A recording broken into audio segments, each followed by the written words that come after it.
Hello, everyone, and welcome to another episode of Underneath the Hood. I'm Dave Martin, the owner of Martin's Auto Repair in Central Phoenix. I'm Glen Hayward, the proud owner of Goodworks Auto Repair in sunny Tempe, Arizona. And I'm Lee Weatherby with Accurate Automotive in the heart of Mesa. And together, we represent 140 years of combined automotive experience. Our goal is to change the perception of our auto repair industry by going behind the scenes and underneath the hood. And we hope to share with you what it's like to own a small business and give you a perspective from an insider's point of view. So let's get started. Good morning, Lee. Good morning, Glenn. How are you guys doing? Dave. It doesn't get any better than this, man. You scared me with that look. I swear. That was like evil. I thought, holy crap. I had to bring It's that- early when he I had to said bring Dave. that I elegant thought, surprise, whoa. man. Yeah, my It's mom going to be a used to- good day. When my mom used to yell, David Martin. I knew Oh, it my was- God. it was dead. You know, it's hot outside, so that's Yeah. it's a good thing. My mom said, get outside. I don't care if it's 115. No, she probably didn't say Yeah. that. But, how's it going, guys? Really, really good. Really good. Yeah. You Really good. Life is good. Business is good. You always ask us weather's every hotter week, than blazes. you know, how's it all going? And we never really get the chance to ask Yeah, you you don't back. give me love. Yeah. I don't get any We do love love in you, this- Dave. We do, I should speak for myself. We'll I have do to love talk you. to your wife about that, Dave. Yeah. Well, as we do in our every podcast that we do, Professor Glenn gives us some history lesson. Professor Glen. We got to get one of those. I'm telling you, I'm gonna get a hat with a tassel. Yeah, totally. I'm gonna get one for him. I remember in Dennis the Menace or whatever, they had those red hats with the two little things on The it. beanie copter? Yeah, exactly. Beanie copter. The There we beanie go. copter, man. There you go. Did you didn't have one of those because you probably were. I did not old have enough. one, but I can Beanie see. copter's already obsolete by the time you were a kid. I liked it. But yeah. They couldn't find one big enough for You his pull head. the cords and the propeller would go spinning off your head. It was There pretty we cool. go. Yeah, the My head's not much If smaller, I- but you That was a Beanie and I've Cecil always been a thing. heavy set kind of man, so it wasn't going to lift my body. They thought, why waste it? right. Oh, my All right, goodness. so this is August already, yeah, and on this day in August, years going by. August the 5th, on this day in 1914. Why do you guys always pick on me with these old dates? because you're old. Just because I'm the oldest guy in the room doesn't mean, you You know gotta the interesting pick on thing is, me, and man. I'll tell you why. Think about Makes it all more of- believable because I was there No, in but- 1911. Is that what you're trying to Just say? think about all the fascinating things that have occurred in our lifetime. You know what I mean? That we don't even realize. Yeah. And They didn't happen in our 1914 lifetime. They happened in our grandparents' lifetime. Exactly. Yeah. Exactly. But it's pretty remarkable. So here we go. On this day in 1914, the world's first electric traffic signal was installed in Cleveland, Ohio. Oh my goodness. Of all places, you wouldn't think. You'd think maybe New York or some bigger metroplex than Cleveland, Ohio. Nevertheless, there it is. It was installed at the intersection of Euclid Avenue and East 105th Street. This was an attempt to reduce the number of accidents to keep traffic moving, as roads were previously chaotic with pedestrians, bicycles, horses, and streetcars all competing for a right-of-way. Man, they were managing a lot. But I will tell you this: I wonder how long it took people to get on board with it, to understand it, how it really worked. Oh, that's a great Or if question. they gave a rat's hiney about it. Well, you know what they call Well, that's those? true. Do you, Yeah, do you know what they call traffic signals What? today? Do you know the proper term? Uh-uh. It's Christmas tree. Yeah. Oh, okay. It is a Christmas tree. Just like racing. Yeah, just it's like a Christmas racing, tree. yep, yeah. And all of the lights have significance. Red, stop, green, go, yellow, caution. Just the same lights as in our car. Well, it's like the suicide lane on 7th Street, where down the middle there, and it's in the That morning. truly is a suicide lane. It is totally, and you know what? It's taken when they first opened that thing. There was more crashes on that thing. Every time I drove down it, there was Because they somebody. changed Well, because lane isn't directions and isn't certain certain times a day lanes. you can do some things, and certain times a day you're not supposed to be in there. Right. I Right. think in the morning, Yeah. in the morning you're heading south, and in the evening you're heading north. And in that center lane, you can drive down the center lane, but people still try to make left-hand turns. People still try to, they get in that lane and they go in the wrong direction. And I think the accidents have probably decreased on that street because people have now kind of figured it out. But All the when it ones first who happened, all the ones who tried it are dead now. Is that right? well, there was some bad ones on there, head-on crashes, man. Oh, yeah. For sure. It was dangerous. Yeah. Well, and you know what? They both probably thought this is my lane. Right, exactly. Well, person pulling there to make a left-hand turn, the other person's driving like they're supposed to, and and wham, it's over. So No, it's- I have I have an appendix to this thing yet. oh no, And I don't mean my appendix because I already had that removed. No, I'm good kidding. for you. There's an honorable mention here on August 15th of 1899. Now we're going back before the 19th Now you're really century. going back. Yeah. Yeah. Henry Ford started his first car business, the Detroit Automobile Company. Wow. It went bankrupt in January of 1901 after about 18 months of trial and error. So the company's cars were of a lower quality than more expensive than Ford wanted. So, and investors were unwilling to give him more time and money to improve his design. So, in 1903, he established the Ford Motor Company. Now, it took him a while because that was 1901. It took him 2 more years. He established the Ford Motor Company, and the first Ford car, the Model A, was assembled that same year, and the rest, as we say, is history. Yeah. Beautiful car. If you see those things restored today, wow, amazing. Yeah. And it only took him 2 years. Is that what you said? To recover from, Yeah, from but his two- investors telling him to. But that's 2 years isn't that long to recover from something like that. That's awesome. You know what, Yeah. though? When you have somebody that has inspiration, innovation, and just nothing but absolute focus and desire, dedication and commitment, there's no stopping them. I mean, No. let's think about that. It's thank heavens that, we have people And passion. and passion. Yeah. Passion's huge. That's exactly the key right there. Yeah, it's passion, and It is. and really is. It when you start to look at some of these innovators and people that have done some amazing things like that, you're just like, what drove them, and the failures that they had, and the Yeah. things that they went through, Well, the things they had to overcome. the things they overcome. And, Yep. and the best thing is, though, Dave, it's just, you talk about that passion. That's the kind of things that we feel for our consumers and our clients. Absolutely. And that's exactly the focus of our topics today. Yeah, absolutely. Is when we get a chance to use our passion to really help our customers understand what we know. That's Yeah, exciting. the guys I really admire, the guys like Orville and Wilbur Wright, who Oh yeah. I mean, they're flying airplanes. This isn't something on the ground. This is trial and error while you're flying through the air. You talk about having a pair. And Wow. what about these test pilots that they, whenever they do a new airplane or whatever, and they redesign something, and there's still innovation, they're trying to make cars fly, right? Yeah. And can you imagine these test pilots? What Yeager. guts, man? What guts? Exactly. What a pair of guts you got to Yeah, have. what a pair of guts. Well, hey, I got a quote for you. Yeah, I want to hear it. And let's I'm hear gonna not lie to you. This one tickled me. This one brought a giggle to me. This is by a woman by the name of Carrie Snow, and we're talking about relationships today. And so I'm excited about that. And it says, a male gynecologist is like an auto mechanic who's never owned a car. Yikes. I'm not sure where to go with that one. I'm really not. I think I'm going to leave that one alone.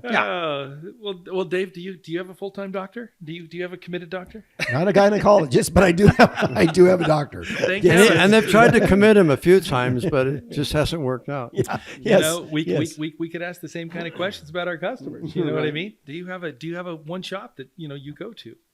But before we get there, hey, don't you have like a little teaser thing that you're going to share with us at the end of this? I do. For all our podcast listeners out there, and there's a ton of them, Yeah. at the end of this podcast, if you hang in there with us and you listen to the podcast and stay in there to the end, I got a special offer for you. You know what? I'm kind of liking these giveaway things. Me too. I love it. Oh, It's I awesome. do too. Well, you know what? You had a really good idea on something that's going to be coming up in the next one or two that we do with these that I'm excited to get to. Yeah, me too. That'll I be am fun. too. It seems like every time we do these podcasts, we get to do something, and we get to do something special for our podcast listeners, and that's Absolutely. really, I think, being that they hang in there with us and put up with us through, our nonsense and Thick and craziness thin. and all the information we try to give them that's positive in some way. Well, the funny thing is they tolerate us doing our little yakety yak. Yeah, yak. talking crap But, to each other. Well, here's the fun part, though, and this is something that I know that all of us are really passionate about, and that is building relationships with your clients. Yeah. Let's talk about that, you guys, because unfortunately, I think it's one of the most important things that we do, and I also think it has tremendous value that sometimes can be hidden, and I'd love to bring that to the forefront. Oh, absolutely. Dave, It's tell- in Glen. you can attest to this. Who in the heck, and you brought this up earlier, Lee, but who in the heck wants to go switch doctors? Yeah. No, don't want to. You got to go through your whole history. It's a big pain in the neck. And once your customer, or once you build that relationship with the shop, it's so great because your customer comes in, you know how they drive, you know where they drive, you know their family, you know what kind of vehicles they have. You've worked on those vehicles. You put your hands underneath the hood of that car. To your point, Dave, one of the most important things that we do when they come in to Accurate Automotive is we have right at the counter a little bit of an interview. All right. And that is so important for the simple reason I want to know what you want from your vehicle, not what I want. What do you want? So we kind of set a parameter, a timeline. Was what is your expectancy? What are you hoping to get out of this vehicle? Do you want a month, a year? Are you planning on keeping this thing forever? And just by asking a few simple questions, you can really get right there. And at that point, you can plan, you know what I mean? Make a plan of action so that we can get you to where you want to go. Well, the advantage to that too is that people don't even know what they want necessarily because you're not asking them the right questions. Oh, I never even thought of that. I never even thought of How that. you drive, how many miles you drive, where you drive is so important. And I know that we've talked about this before, Glenn. Are you an Uber driver? You just go to the grocery store exactly. once a week. That's where I was Yeah. going with it. You're right, Yeah. 100%. Yeah. No, Yeah, it's soccer mom. Yeah, soccer mom. And we all know the cost of having a vehicle broken down for just a regular consumer. But we work on some fleet vehicles too. And I know, Glenn, you work on a lot more fleet vehicles than I do. And can you imagine when these fleet vehicles break down, it doesn't only cause an inconvenience, costs them money. Oh, it costs them a lot of money. Oh, it's an event. It's an event. It's Yeah. a complete event Yeah. because now that's a cash box on wheels. Yeah, right. And now all of a sudden that hey, wheels stop turning. Yeah, and it's very important. Yeah. And there are different things that affect, the consumer at many different levels, the parts shortages and everything else like that. That's had a big bearing right now in our industry for the last couple of years since COVID, actually. The parts shortages, the quality of parts that's available. There's a lot of junk out there, but no one sitting at this table wants to install a liability, Right. which makes it that much more frustrating for us to try to explain, well, I could put a cheap part on your car and get it running, but, I can't warranty it the same way as I warranty an OE quality part. So, which means original equipment, by the way, for those of you consumers who don't know our jargon here. And I love exactly what you're talking about because what you're absolutely talking about is education. And when you build a relationship with a shop, giving education and receiving education, really information, it is so more seamless than just trying to, express, well, listen, we can't get this or we can't do that. Your car does require this and it needs that.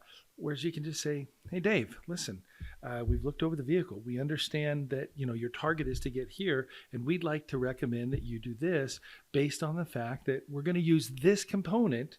To your point, Glenn, we're going to use this quality component because you are trying to get here. Are you on board with that? Yeah. Boy, it's just so much easier conversation. And guess what? And oftentimes the difference in the part cost may be 20 or 30%. Oh, it's minimal. At the end of the day, it's worth the investment because why would you want to risk being stranded somewhere on your vacation or whatever because you chose the substandard part because it was cheaper. Right. And that's what people don't understand when they go into any automotive facility is that there's places that's all they sell is cheap parts. Dave, I'm going to catch you off guard for just a minute, and I don't They mean don't to offer do this. they don't offer you an alternative. True. If I was to say to you, tell me, what do you think one of the biggest advantages is of having a relationship with one shop? Because in today's world, all right, I want to kind of place a foundation for this. In today's world, consumers kind of really have three places that they go. They have their oil change place for a quick oil change. Yep. Then they have, a The tire place Yep. where they go for tires. And then check engine light or the window that doesn't work or something is another place. So in other words, they really kind of have three different locations. So what would be the advantage for them coming to Well, and my thought process on that is there's two things. Number one, that you want to get the most cost effective miles out of your vehicle possible. Bingo. And if you go to one shop, you're not over servicing your vehicle or under servicing your vehicle. Oh, You build that relationship because to both of your points, the thing of it is when I get to know you, I get to know how you drive, where you drive, and all those things. Now I know how to proceed with what we're going to do with the maintenance part of it. But there's another value that most people don't think about, and it's the value of your vehicle. So if you're going to go down the road and let's say you want to keep that vehicle for 5 years, 10 years, whatever. The bottom line is, and you're going to go around and sell that vehicle, your vehicle is going to be worth more if you can show a history of that vehicle. How many times have we looked over a vehicle that a customer was going to buy and the transmission fluid is like motor oil. It's black as motor oil. Right. And the engine oil looks like it's never been changed. And, and underneath the hood, it's a disaster. We're not so excited about telling that customer to buy that vehicle. Right. And so the most important thing that I think you can do for the resale value and the cost effective, getting the most cost effective miles out of your vehicle possible, and the resale value is to maintain your vehicle by somebody that knows you, knows how you drive, cares about you and your vehicle, and wants to make sure that your vehicle is really roadworthy for you and the new buyer. Oh, you bet. And you mentioned something there. You keep a history on all the vehicles, don't you? Absolutely. And, so when they want to go to sell that, they can literally show the value. Yep. They can come right to you. Hey, Dave, can you print me out a report on my car? Yep. 2 seconds later, everything they got a report. How convenient is that? And what's the value of that? Oh, it's huge. It's huge. It's it's really huge. And there's services out there that you can look up to find out what the vehicle history, but not everybody reports to those things.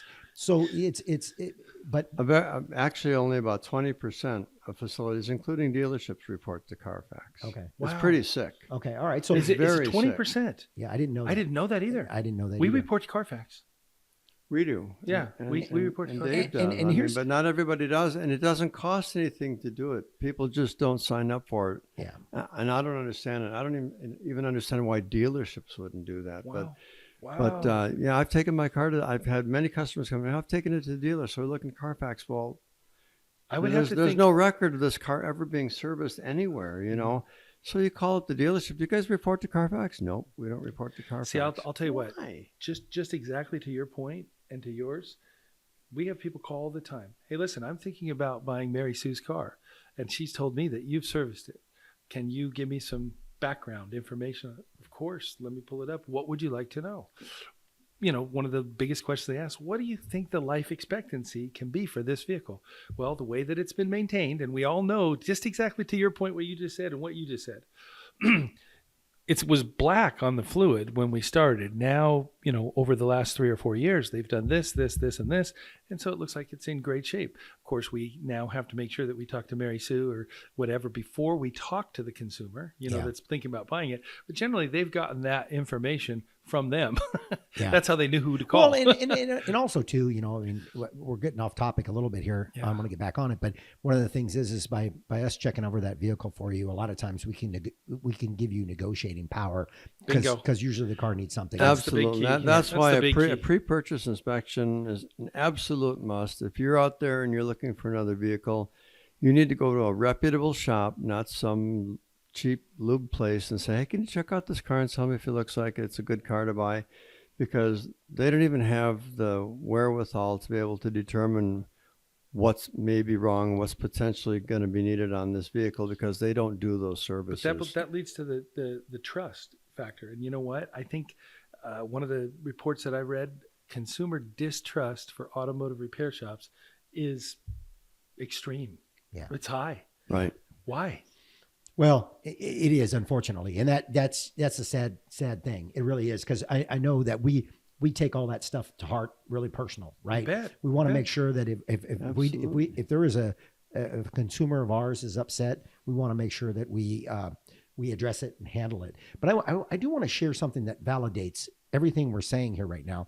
Is that J.D. Power's study indicated that 89% of consumers consider vehicle history reports extremely valuable. Oh, yes. So 89% of the people that they interviewed you know, and in the study. And that's huge. I mean, that's it's totally huge. 90%, man. And I mean, we're in the- 90%. Yeah, we're in the industry, so we're a little jaded. So when I read this stuff and see what consumers really think and really want, you're really kind of excited about that. it validates what we believe and what we preach. Yeah. You know, that having that information available to you in some kind of report or an inspection or whatever is invaluable. It is right? absolutely invaluable. And here's the thing. I want to go back to a word that you used in the beginning, Dave, and that was passion, right? Yeah. And our passion is that we get a chance to build the relationships, you know what I mean, with our people to the point where now we're partners.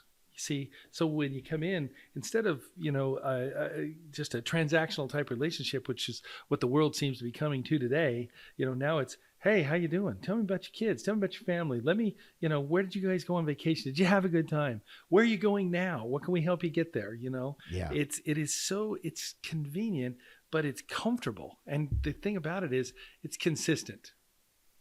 I think consistency is the key. Well, and we've all had this, and even before computers come along, I was just thinking about this.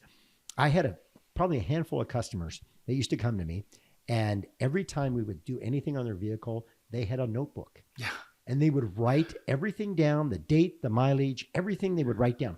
And then when they went to sell that vehicle, literally, they didn't have a problem selling it. Yeah. It sold pretty quick. Oh, by the way. absolutely. And because this person just handed them a ledger of everything they did on the vehicle. It's a diary on the vehicle. Diary on the vehicle. Absolutely. I think it's the smartest thing you could ever do. Not diarrhea awesome. on the vehicle. Diary on the vehicle. There we go. Got it. Yeah, and Kelly, and here's another stat. Kelly Blue Book states that properly documented service history can increase a car's resale value by up to 20%. Now, see, 20%. That's significant. That's no, a it's bump. huge. Yeah. That's huge. About a $10,000 car that's now worth 12. That is huge. Yeah. And there's another one here too. Our producer is kind of throwing some stuff at me here to make me smarter, which I don't know if it's working or not. A quick fit survey of 2,000 car owners found that nearly half, close to 50%, wouldn't even consider buying a used car without a full service history.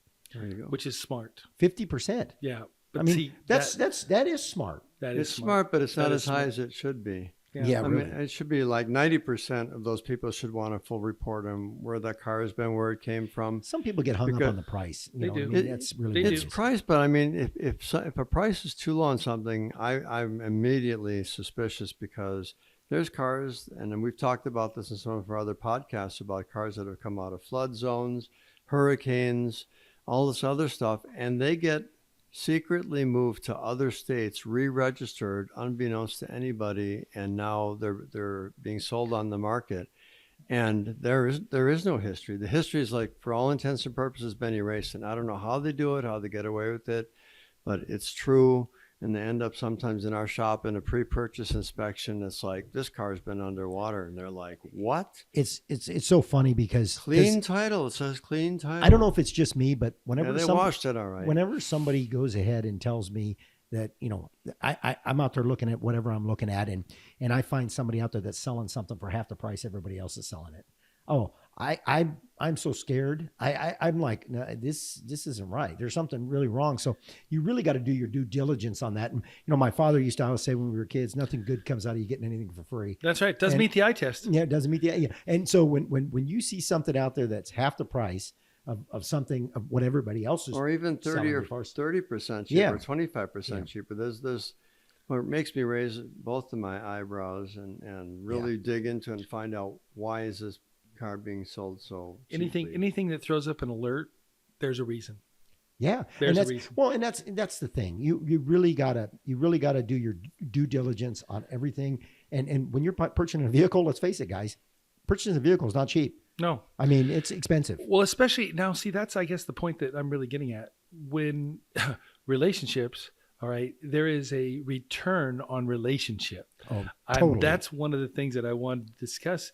When you're building a relationship with, your provider, whether it's your doctor, okay, your attorney, or your automotive repair facility, there's a return on that relationship that, is magnified over and over again every time you go back. This will validate your point on what you'd said a little earlier. According to the Consumer Affairs study released in December of 2023, 78% of drivers surveyed said they don't always trust their mechanic. Yeah.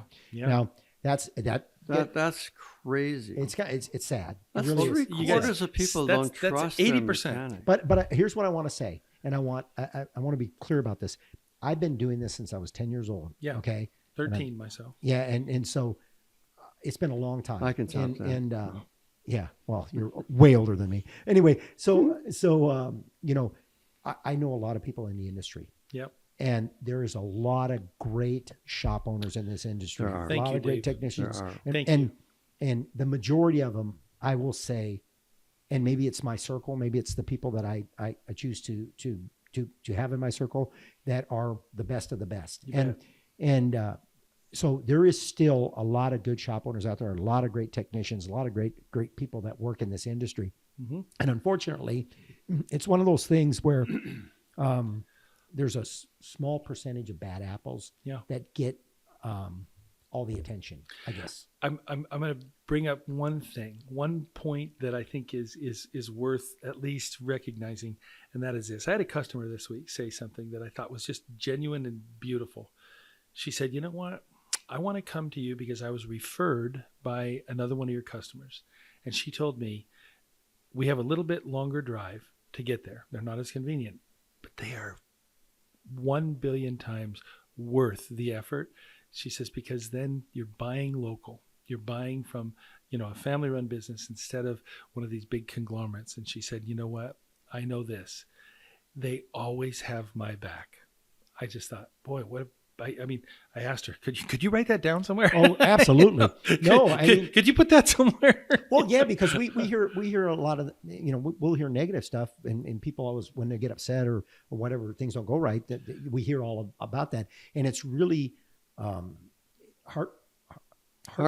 Heartwarming. There's a word. It is heartwarming. It's really heartwarming to hear that somebody was that satisfied with your service, and your team did an amazing job, and you just feel like a sense of pride that you got a really good team, and you got good people working for you, and you really value that, and we all do. We value that, because Absolutely how many times do you go places anymore where the service is subpar? It's not, and we don't tolerate any of that.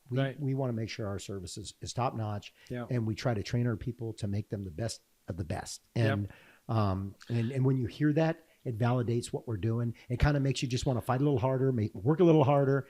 The difference is that we have opportunities to let our people opt in, and we create and provide those opportunities, including our customers. And there's a big difference, just to your point, Dave, like you're saying, the companies that you go to where they haven't opted in, they're just kind of there for a job or just doing it.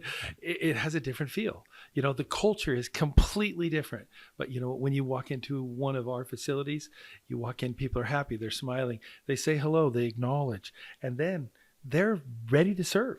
And Glenn, you set the standard at your shop, right? Yeah, absolutely. I mean, the way that we greet people, the way that we interview people, the way that we treat people while they're here, there's refreshments here. I mean, it's different. It's not like sitting in some stinky, smelly place with tires in the lobby, and you're almost intoxicated from the smell. And the way that people. There's an old adage, people don't care how much you know until they know how much you care. The care part is the first step. It is. You have to have empathy. People are coming in.